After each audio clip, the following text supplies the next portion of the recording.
Johnny Carson exposed the 9 villains among the Golden Period visitors. Johnny Carson entertained audiences with appearances by A-list celebrities for 30 years. The audience felt like they were seeing two old friends reminisce over coffee thanks to his friendly demeanor and infectious laughter. Carson, though, would frequently let his grin fade as soon as the cameras stopped and the viewers went home.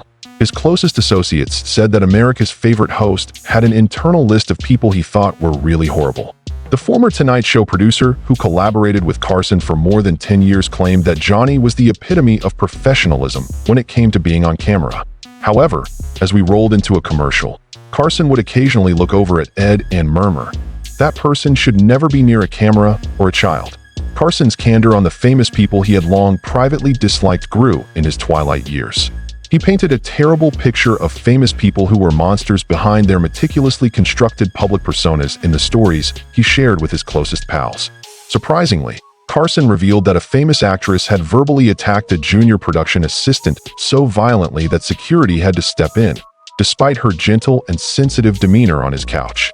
And the famous male actor who Carson nearly reported to the authorities after seeing him in a terrible act in his dressing area. These weren't only demanding stars or people with challenging personalities. Carson claimed that underneath their popularity and talent were really evil individuals. Many years of protection against predators, abusers, and manipulators were provided by the industry.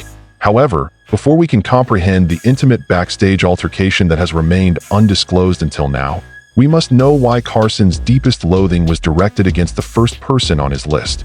First of all, I'm terrified of public speaking, and I believe everyone is aware of it.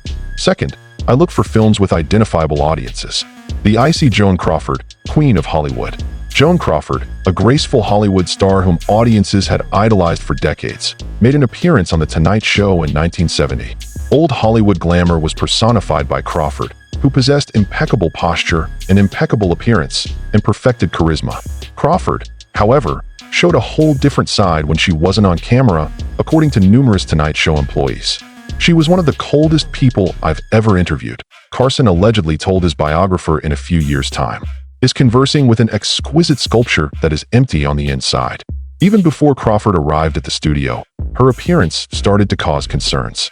The show's technical director possessed the 4-page note from her demands, which contained extremely particular lighting needs, even after all these years. The attention to detail was meticulous, according to an ex-producer.